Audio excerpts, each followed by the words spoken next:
Assalamualaikum warahmatullahi wabarakatuh. Sebelumnya, perkenalkan saya Galen Alfahri Berno. Saya adalah mahasiswa S1 Matematika, Departemen Matematika dan Sains Data, Fakultas Matematika dan Ilmu Pengetahuan Alam, Universitas Andalas, dengan nomor BP 22104-33048. Di sini saya akan menjelaskan tentang persamaan panas dan difusi. Yang pertama ialah persamaan panas pada satu dimensi.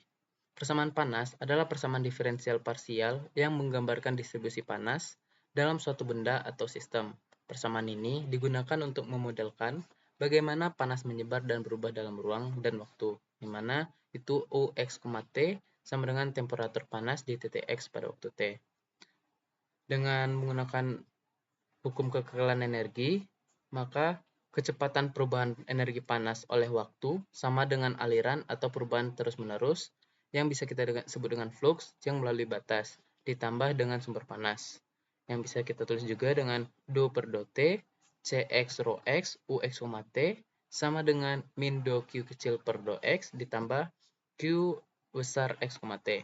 Dengan Cx rho X, Ux, T ialah energi panas, Cx ialah panas jenis, rho X adalah kepadatan, dan do Q kecil per do X ialah flux panas. Yang terakhir ialah Q besar X, T ialah sumber panas. Fourier melakukan 3 observasi, yang mana yang pertama ialah ketika suhu konstan, maka tidak ada flux panas. Yang kedua, aliran energi panas mengalir dari suhu tinggi ke suhu rendah. Yang ketiga, akan ada lebih flux panas jika ada lebih besar perbedaan temperatur. Yang selanjutnya ialah hukum konduksi panas Fourier. Misalkan kita mempunyai sebuah batang logam dengan panjang L, diletakkan sepanjang sumbu X. Lalu kita akan menentukan fungsi temperatur atau persamaan panasnya. Di mana kita ambil sebuah partisi batang dari titik X ke X tambah delta X. Dan batang logam tersebut dipengaruhi oleh temperatur dan panjangnya. Sehingga kecepatan perubahan panas batang dari kiri ke kanan pada partisi tersebut ialah Qx, T sama dengan kappa do U per do X. Dengan kappa ialah konstanta termokonduktivitas. Lalu selanjutnya dari rumus yang kita dapat pertama tadi, persamaan yang kita dapat pertama tadi ialah do per do T, Cx, rho X, Ux, T sama dengan min do Q per do X tambah Q besar X, T. Karena di sini Cx dan rho X ialah fungsi terhadap X, maka bisa kita keluarkan menjadi Cx rho X dikali dengan do U per do T sama dengan kappa do kuadrat U per do X kuadrat ditambah Qx, T yang dimana kappa do kuadrat U per do X kuadrat didapat dari persamaan yang sebelumnya. Lalu kita anggap C, rho, dan kappa konstan di ruang.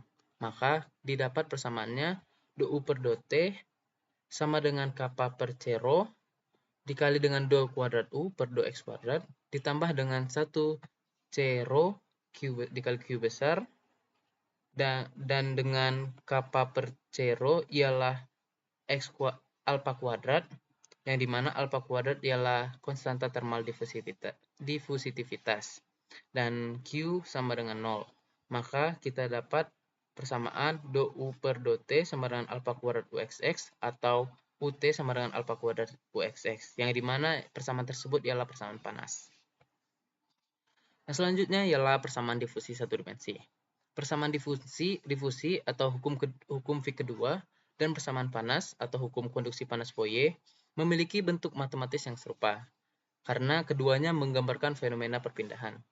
Yang dimana persamaan panas satu dimensi memiliki bentuk do U per do T sama dengan alpha kuadrat UXX.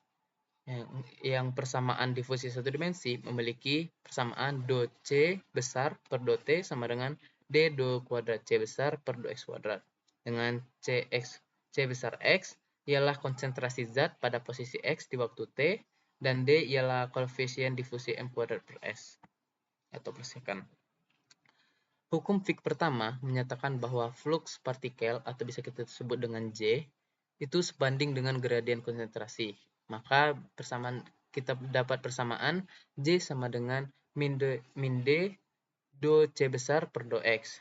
Dan dari persamaan kontinuitas atau kekekalan massa, perubahan konsentrasi dalam suatu elemen volume harus memenuhi dou C besar per dou T sama dengan min dou J besar per dou X. Maka bisa ditulis dou C besar per dou T sama dengan min dou per dou X dalam kurung min D dou C besar per dou X. Maka kita dapat persamaan difusi dou C besar per dou T sama dengan D dou kuadrat C besar per dou X kuadrat. Atau bisa dengan kita tulis juga dengan persamaan CT sama dengan DCXX. Lalu selanjutnya ialah persamaan Black-Scholes. Yang dimana persamaan Black-Scholes ialah sigma kuadrat S kuadrat per 2 dikali dengan VSS ditambah RSVS dikurang RV tambah VT sama dengan 0. Lalu kita misalkan VS, T itu sama dengan E alpha tau A tau per BX kali dengan UX, T. UX, tau. Maaf. Dan di mana X sama dengan ln S dan tau sama dengan T besar dikurang T kecil untuk mengubah arah waktu. Maka didapat turunannya, yang pertama VT sama dengan min V tau, yang kedua VS sama dengan Vx per S, yang ketiga ialah VSS sama dengan Vxs kurang Vx per S kuadrat. Lalu kita substitusikan pada persamaan awal ini. Maka kita dapat sigma kuadrat S kuadrat per 2 dikali dengan Vxx kurang Vx per S kuadrat ditambah Rs dikali Vx per S dikurang Rv per V tau sama dengan 0. Lalu kita sederhanakan menjadi sigma kuadrat per 2 Vxx kurang Vx ditambah Rvx dikurang Rv dikurang V tau sama dengan 0.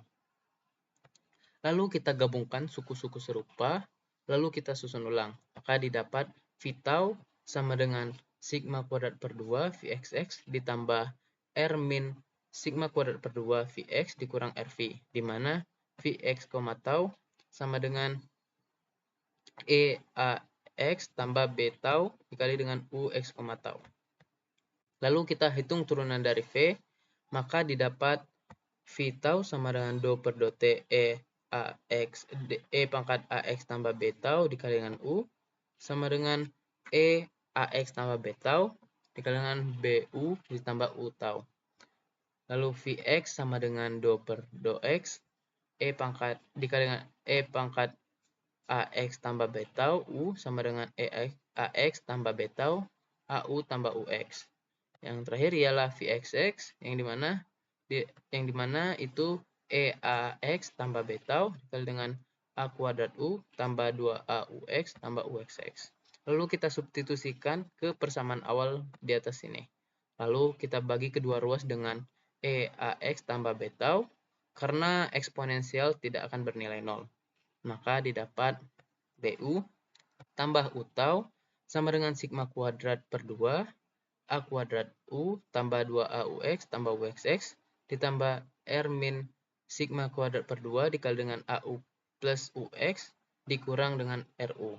Lalu kita kelompokkan suku-suku UXX, UX, dan U, maka persamaan menjadi U tau sama dengan sigma kuadrat per 2 UXX ditambah dengan sigma A tambah R kurang sigma kuadrat per 2 UX ditambah dengan sigma kuadrat per 2 A kuadrat ditambah R kurang sigma kuadrat per 2 A kurang R ditambah BU.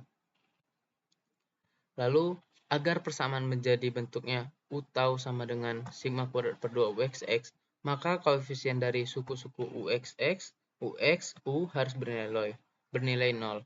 Maka dengan memilih A sama dengan setengah kurang R per sigma kuadrat dan B sama dengan min R min setengah dikali dengan R min sigma kuadrat per 2 dikuadratkan, maka kita dapat U tau sama dengan sigma kuadrat per 2 UXX, yang dimana ini memiliki bentuk yang serupa dengan persamaan panas. Lalu contoh soal, yang mana contoh soal berikut ada dua, yaitu yang pertama, tuliskan persamaan panas jika diketahui konstanta termal diffusitivitas sama dengan 0,72 cm3 per second, dan B diketahui panas jenisnya 0,9 kalori per gram kuadrat Celcius. gram min derajat Celcius, padatan sama dengan 8,9 gram per cm kubik, dan thermal konduktivitas sama dengan 0,92 kalori per cm min second atau detik min derajat Celcius. Untuk yang A itu konstanta thermal difusivitas atau alpha kuadrat sama dengan 0,72 cm kubik per second, maka UT sama dengan alpha kuadrat UXX sama dengan UT sama dengan 0,72 UXX.